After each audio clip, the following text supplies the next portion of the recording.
Great. Hi, everyone. Thank you for joining us today. As you know, every Thursday we post our video blog about a important issue for our Issues at a Glance that we're working on. And we have a really special thing this week. We're actually doing a live roundtable with some of our partners to talk about the Utility Shut-Off Moratorium.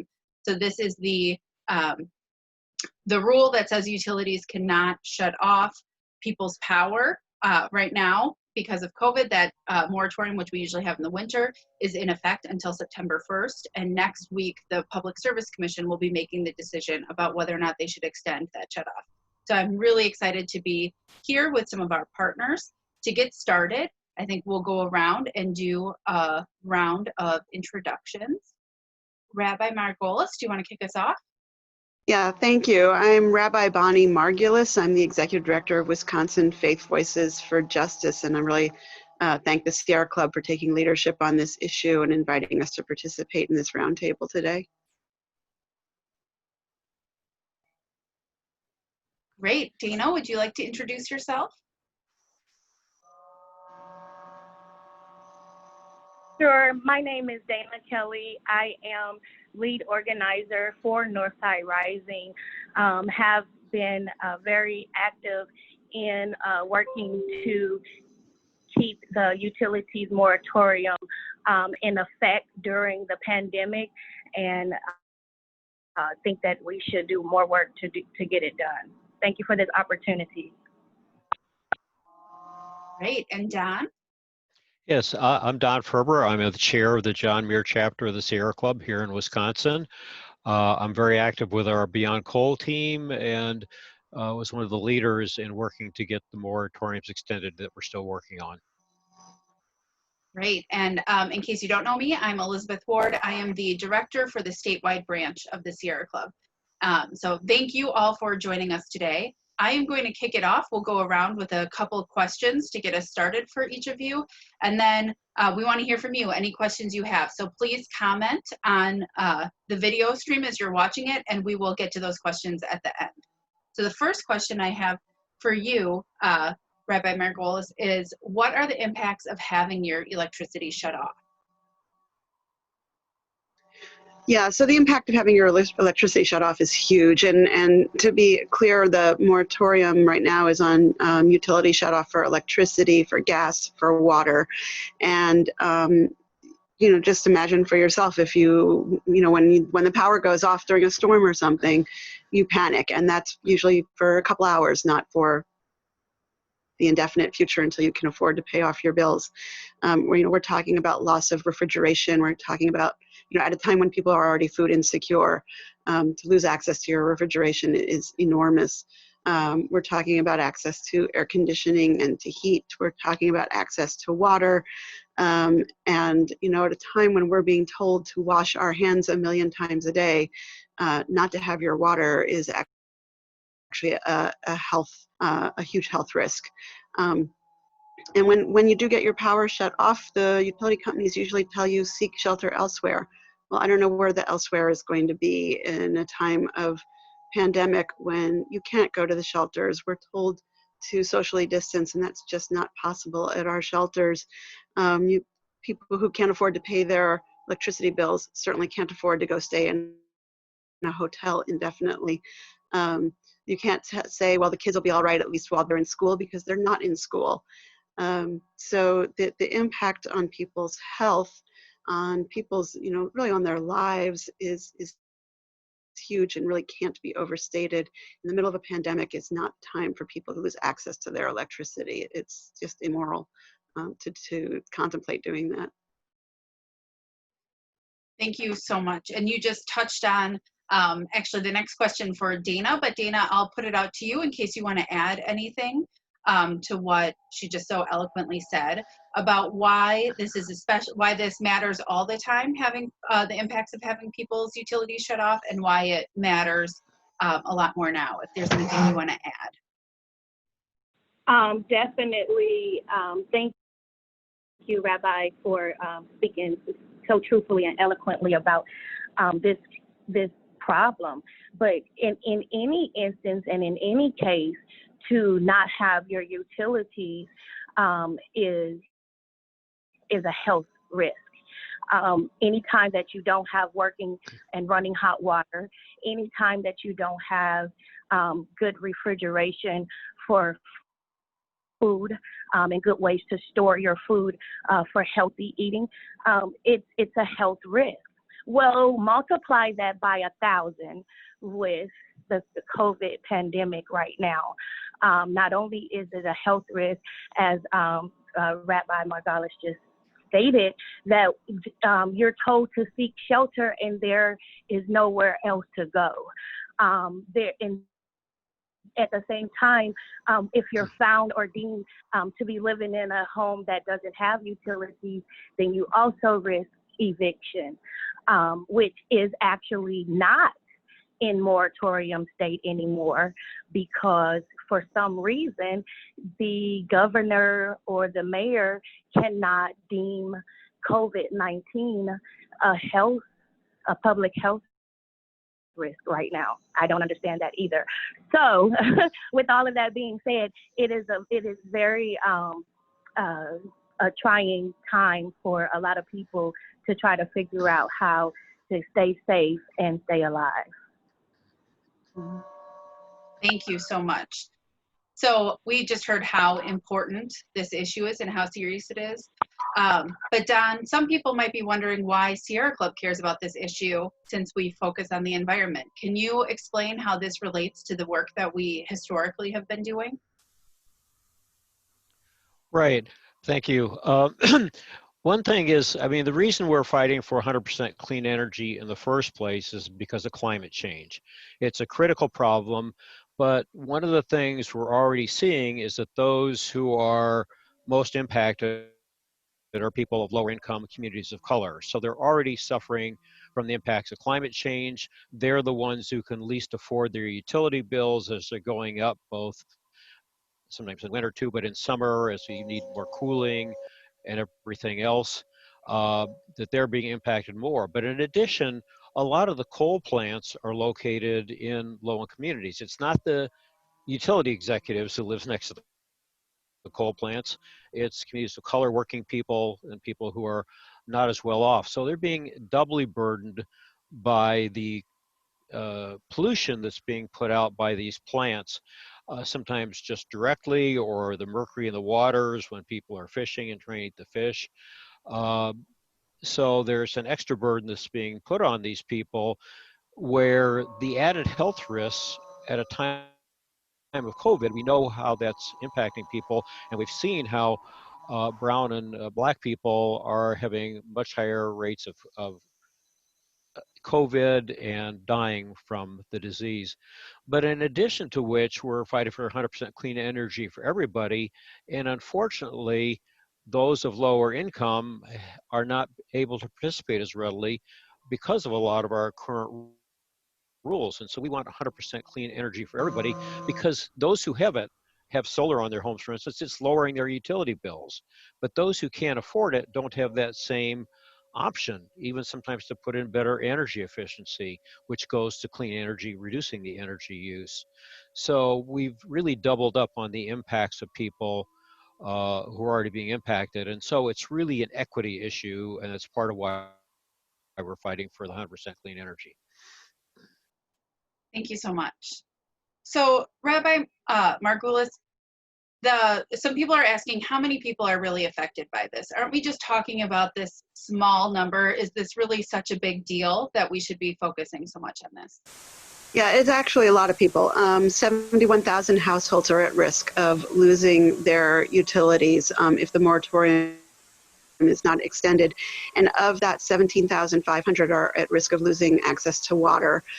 So it is huge. And the people who are most affected by this are the people who can least, obviously, who can least afford this. They can't afford to pay their utility bills. They can't afford anything to mitigate it. And we're mostly, primarily talking about the people who are hardest hit, low wage and undocumented workers.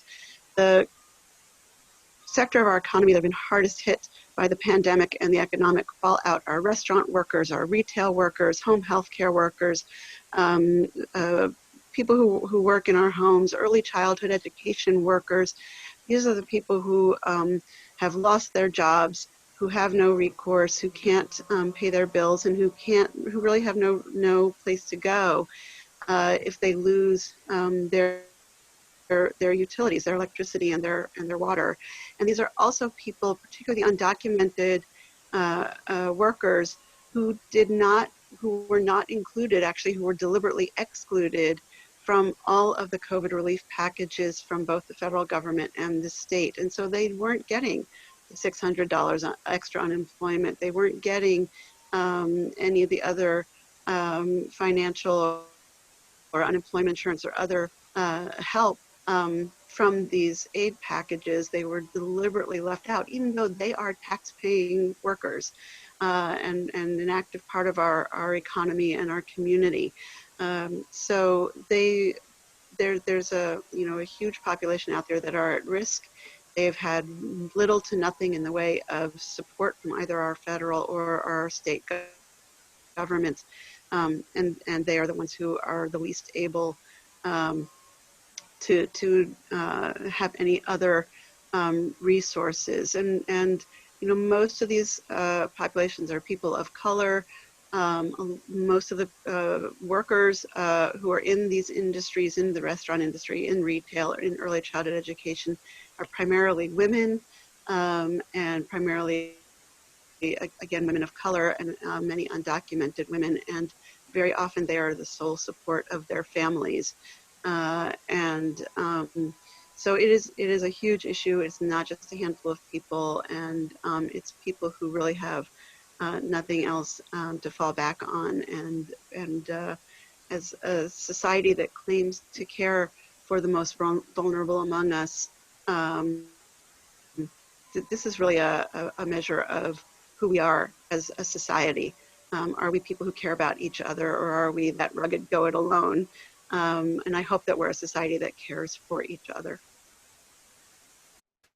Thank you. I hope so too. I think we are. We'll find out, I guess. Dina, can you talk a little bit about whether any of that resonates with what you're hearing from the people you work with and what the impacts of this are?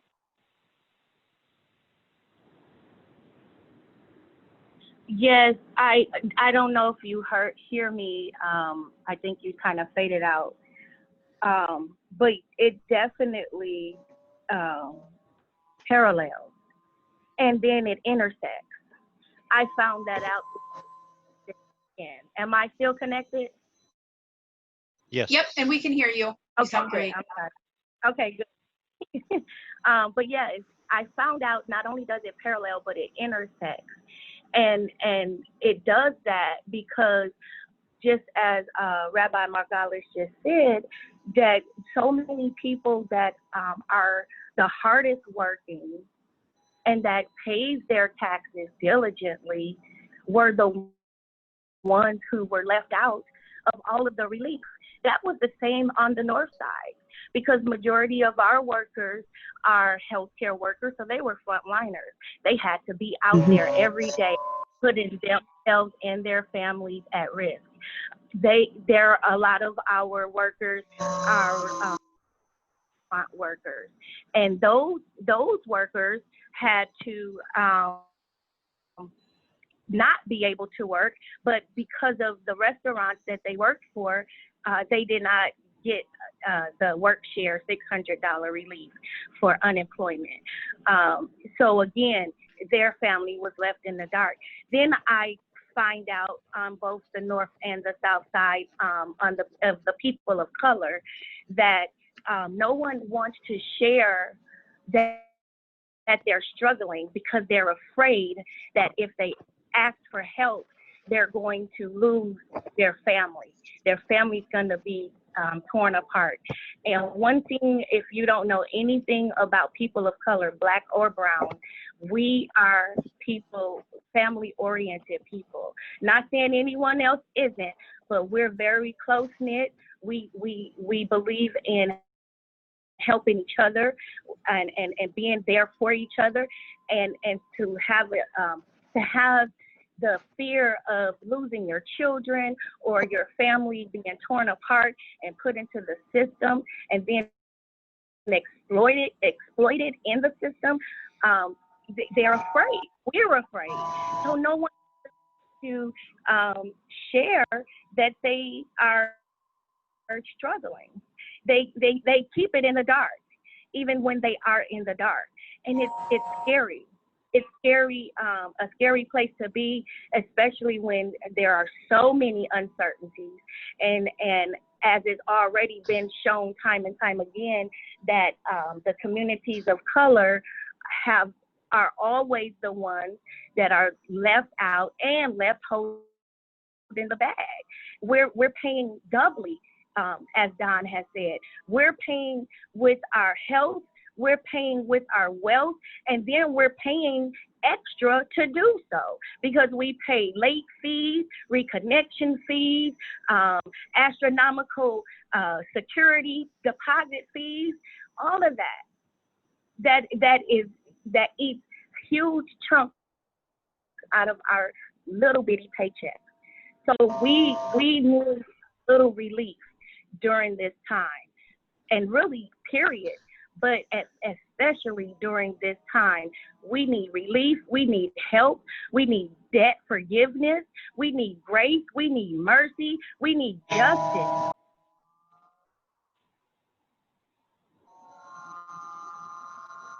Wow, thank you for saying that. We just heard so well how this is sort of doubly impacted with a lot of the immigration crisis we're seeing, racial justice. Don, can you talk a little bit more about some of the other crises we're experiencing right now, including the climate crisis, and how this just adds on to that? Right. As Dana so eloquently pointed out, there's a lot of economic injustice underlying a lot of this and the impacts on people. At a time of COVID, when people don't have the money coming in that they normally do, many are stressed out. Again, the basic issue is that the moratorium is going to impact those people who can't pay. So as an economic issue, there are some underlying factors to this that many people may not be aware of. And that is that in utility bills that people are paying, that the rates for residential customers are higher than commercial customers. So there's already an extra burden being put on residential customers, including low-income people. And then a few years ago, a number of the utilities raised their fixed fees where you have less control over lowering your utility bill than you might have otherwise. So all this has led to a systemic problems that really have accentuated the racial disparities that are going on right now. And that's really laid some of this bare. Now, one of the things is we're seeing some heat waves this summer and so on that tie into this, but COVID is something that we anticipate will be passed at some point. This is revealing the disparities in our system for things that will not go away. The climate crisis is only going to get worse over time. And so we really are seeing how the impacts now just of COVID are highlighting the racial disparities and the underlying economic problems that are going on and the need to resolve many of these things. And unfortunately, our system is not set up to deal with this. As Dana was just saying, there really needs to be more support, but there really needs to be more equity in the system from the ground up with education, housing, and salaries and everything else.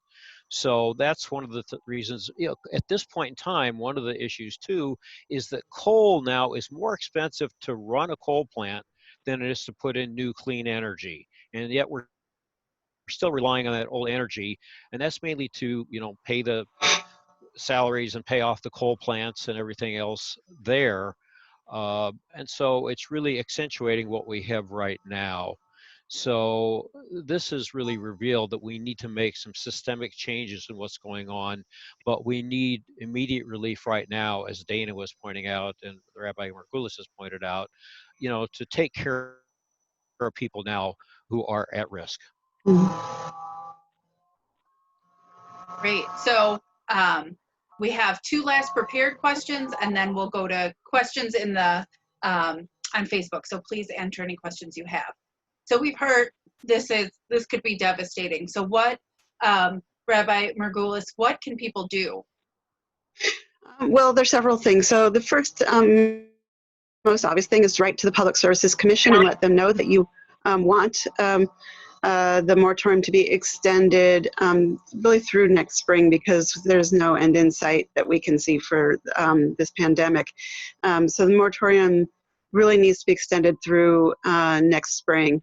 So that's the first thing, is to write to the Public Services Commission, but it's really a bigger picture than that.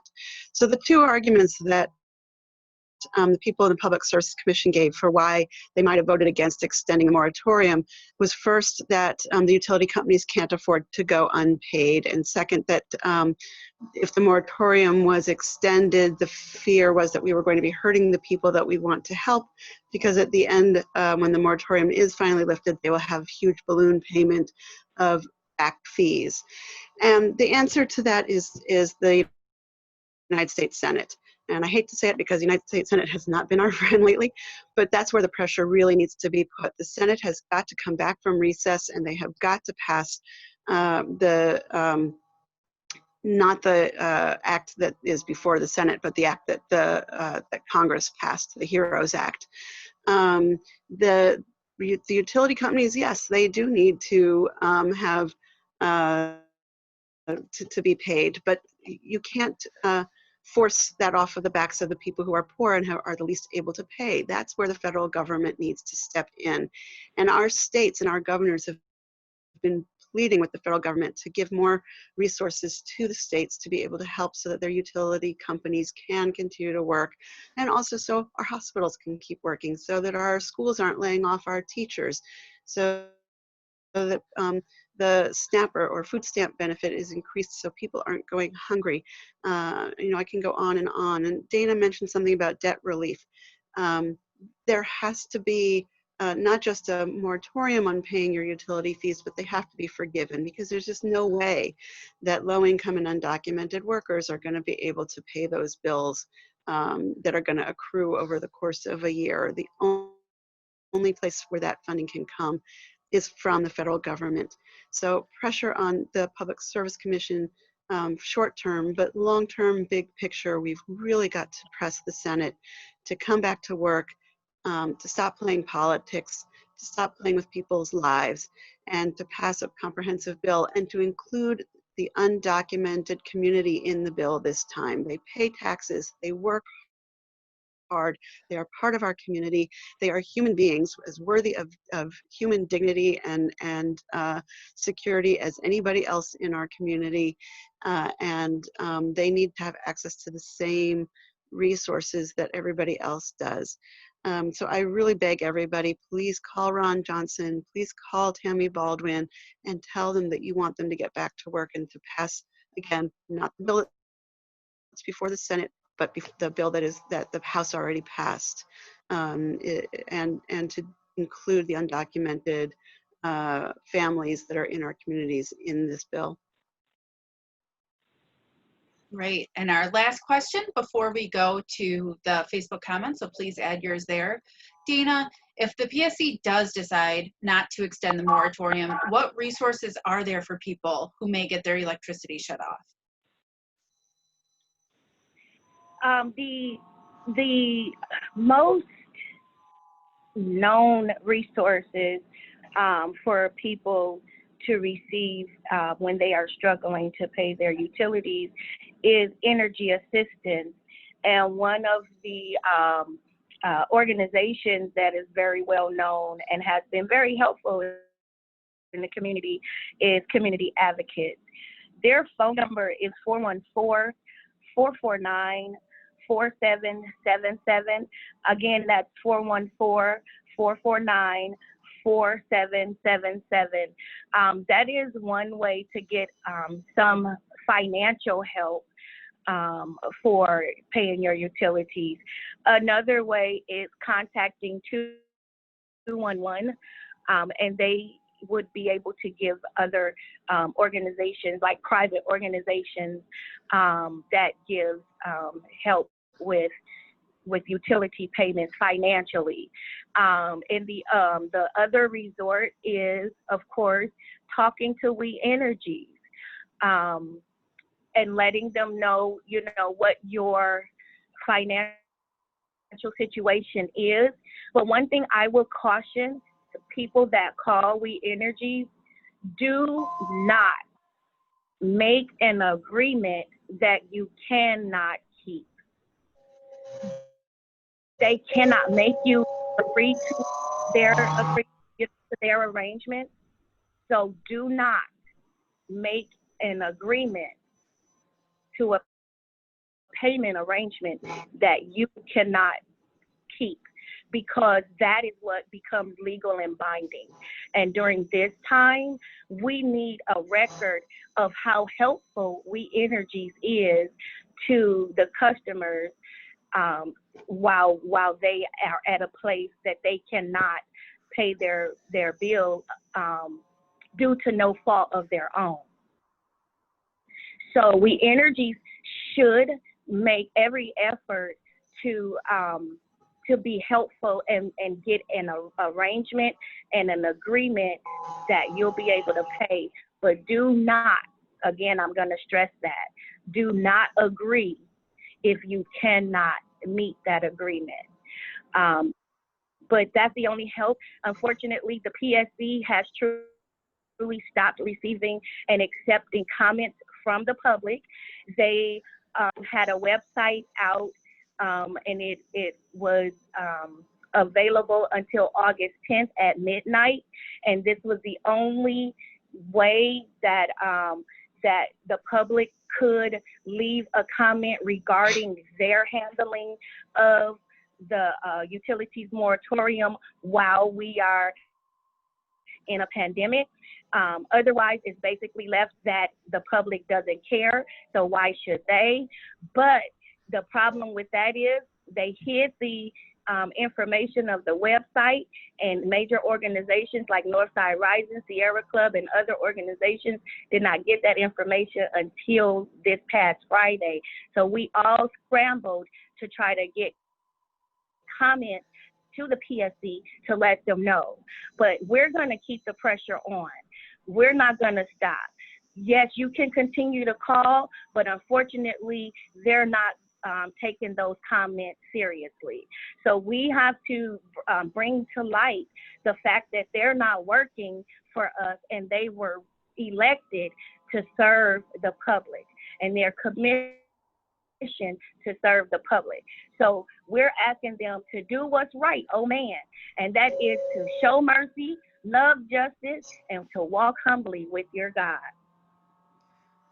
Yeah, and if I can just add a couple of resources that are here in Dane County, and unfortunately, many of these resources are from private organizations. I say unfortunately because, again, this is something that our government really should be stepping up to do, but some amazing organizations and individuals in Dane County have stepped up to do what they can.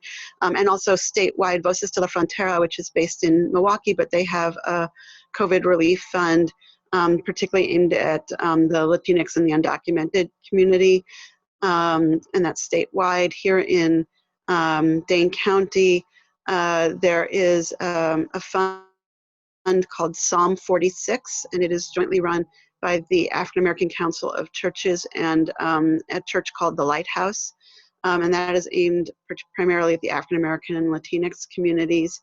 The Latinx Consortium for Action has a fund. It's being operated through Centro Hispano. And the Boys and Girls Club of Dane County also has started a fund.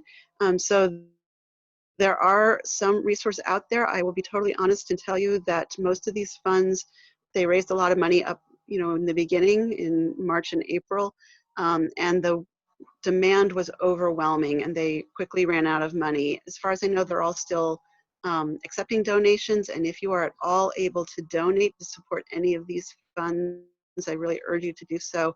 Psalm 46, Voces de la Frontera, the Latino Consortium for Action, the Boys and Girls Club of Dane County. I can add to that too a little bit, because what Dana said about We Energies, and she's in the Milwaukee area, is true for other utilities too. You can certainly, first of all, hopefully the moratorium is going to get extended. And by the way, even though the comment period is up, there's nothing to stop you from contacting the commissioners as well as the governor and lieutenant governor and letting to know that this is important, that they need to do this. They need to, this is for humanitarian reasons. Um, but you can contact the other utilities, you know, if you're with them, if you need to do that. There is a low-income heating and energy assistance program in the state. And then there was supposed to be money too from the CARES Act previously that was, I think, targeted towards relief for people. I'm not sure who to contact for that. All I know is the utility board was talking about there was some funding available. So there might be other sources. But the first thing is we're going to try to get this extended clear through until next April. I think the governor's office is the place to call to find out what's going on with whatever monies are still left over from the CARES Act. I know a lot of it's already been distributed. But you know, I would call the governor's office and find out what's left, how has it been distributed, and how do we get it to the people who need it the most. Yeah, and there is a Keep Wisconsin Warm Cool Fund that raises money for this purpose. So yeah, the governor's office would probably know about that. Great. We just had 2 questions come in and one that's already been answered.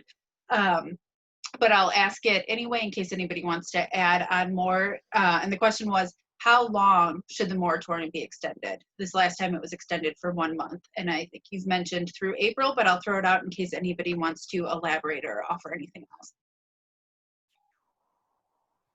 Well, I mean, some of that's crystal ball gazing, right? Nobody knows how long this situation is going to last. And, you know, even once there is a vaccine and the virus itself is under control, the impact on our economy is huge, and there's going to be a long-lasting repercussions. We already know so much of the restaurant industry is just not coming back. The hotel industry, you know, anything that's connected with tourism, the arts, you know, those industries are, you know, they have been so hard hit. Retail, I mean, we know, you know, some of the large retail outlets that have been around, you know, Sears has been around for like 150 years and they're gone. JCPenney, like the big retailers, they're not coming back. The malls aren't coming back.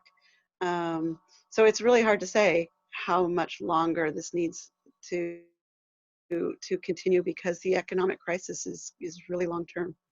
Well, one critical factor here too, that we have a winter moratorium already that extends each year from November 1st until April 15th. So it's already been, the moratorium has been extended this year, clear up until September 1st. To extend it only another month and then have it fall off and then have it start up again in November makes no sense. I mean, one thing is that in addition to all the other problems people are having economically and health-wise and everything, just the emotional stress that we're putting people through about feeling like they can be secure is a huge issue. So there's a certain inhumanity in not even saying, yes, because there's a moratorium that starts in November, we're going to go at least until April. We know the COVID crisis is not going to be over by the beginning of October at the way we're going now. So we're asking for at least that, but that gives us time to reevaluate, as well as to consider the programs about how do we provide humanitarian relief for people who need it, so that even come next April, you know, they're still going to be safe and taken care of. Great. And this sort of, oh, please go ahead, Dana. No, I was just going to say I agree with both Don and Rabbi Margolis, because because the pandemic really doesn't have an end date.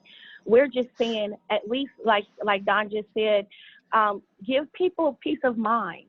That's all we're asking. Give them a peace of mind so that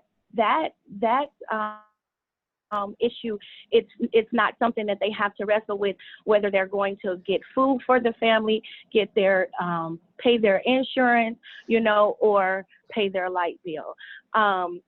So it's just being humane. It's truly just about being humane and about caring about your neighbor. Simply, if you're not in the crisis, think that maybe your neighbor is.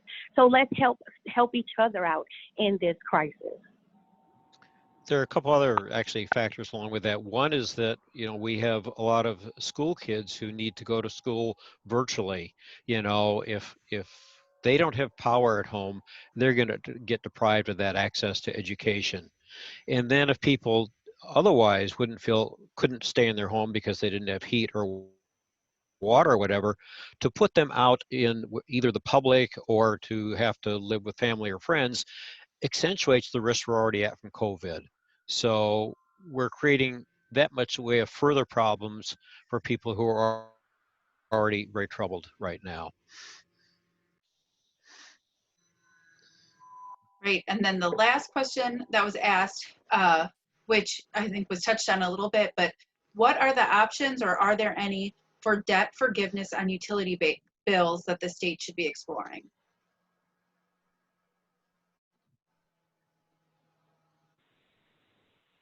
At Northside Rising, we are working to speak with We Energies about forgiving debt of over $500. We think that's a fair assessment of people being able to do in this time. But if it continues, just as it's been stated, this needs to come from Congress, and they need to clear and clean up these issues that we have with people who, due to no fault of their own, are in a situation, and it could have happened to any one of us. So we're asking, we want We Energies to come to the table and really show good faith. And we think that they can, and we think that they should. They have cost us a lot. We've paid a lot.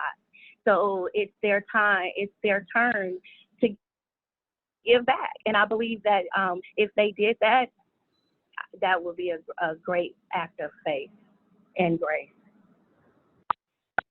Mm-hmm.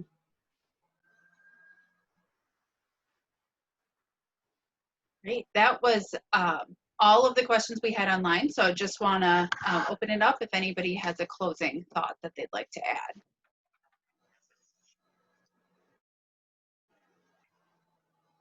I can add at least a couple more things. One thing is, we talk about this a lot as an urban issue, and it's not just an urban issue. It affects rural areas with our food systems, and especially a lot of the small organic and CSA farms that we rely on too. So there are people there who, because their systems have been disrupted, they need the income too. They need their power on so they can deal with their food and get it into the urban areas as well. But there are also other longer term solutions. We talked about at the federal level what the Senate needs to do. There are things the state can do here. But as you're working in local communities, there are things you can do too, which will help alleviate these sorts of problems in the future. If you live in a community where they're trying to support low-income housing, you need to make sure there's not only plenty of affordable low-income housing, but that it's energy efficient, where people can live in good environments where it doesn't stress them out otherwise and put a strain on their budgets, to where they don't get in these situations. If they have efficient housing that maybe has solar and so on too, that will help lower their energy bills and take away from this risk that they have right now. And there can also be a lot of good jobs in these communities that go along with that. So these things actually that can help the local economy while you're benefiting those who are most at risk now, to help prevent some of this in the future, where you can take local action. Yeah, and I just want to say that this pandemic and the economic fallout has really shown a spotlight on the really deep systemic inequities in all of our systems, in our healthcare, in our education, in our food supply, just across the board. And I hope that people will, really pay attention. So many of our organizations have been talking about these things for years and feel like we've been out there, crying out in the wilderness. I'm hoping that now people really can no longer turn their backs and pretend like they don't see what's happening in our country, and how so many of the things that we so take for granted, like cheap food and cheap clothing and transportation, so much of that is because we do it on the backs of poor people. We really can't continue to operate in such a shameful way anymore. We really have got to reevaluate the systemic injustices and make long-lasting change. So many things that we've talked about today are stopgap measures, and we really have to look more systemically. I really appreciate Pastor Kelley lifting up for us the quote from Micah, that it is incumbent upon all of us to do justly and love mercy and walk humbly with our God, whoever's God that is, however you define that. But that's, do justice. What does it mean to do justice? In the Jewish tradition, we talk about God having two attributes, the attribute of justice and the attribute of mercy. And the world cannot operate with only one or the other. We have to have both. So I really call upon all of us to look at the injustices in our system and to look at them with compassion and with mercy and make the changes that we need to make so that we're not having this conversation again a year from now.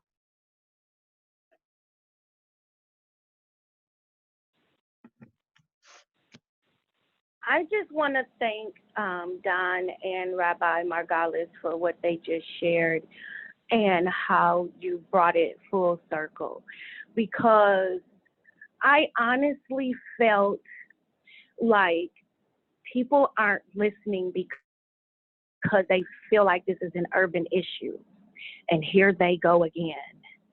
But the fact that you really brought the broadness of this issue and how it affects us all, it really hits home and should touch hearts. And it may not be you, but it could be your neighbor. Mm. And we are to love our neighbor as ourselves. So put yourself in your neighbor's shoes. And if it is your neighbor, would you want it to be you? Yes. Thank you. Absolutely. Thank you. This was really great. I just want to thank you all again for joining us today, but more importantly for all of the work that you're doing on this. And we, hope, please do contact the Public Service Commission about this, and then contact the state and Congress about the other issues that we talked about, other ways that they can help offset these impacts. Thank you all so much. And thank you to the Sierra Club. Thank you. Thank you again for the opportunity.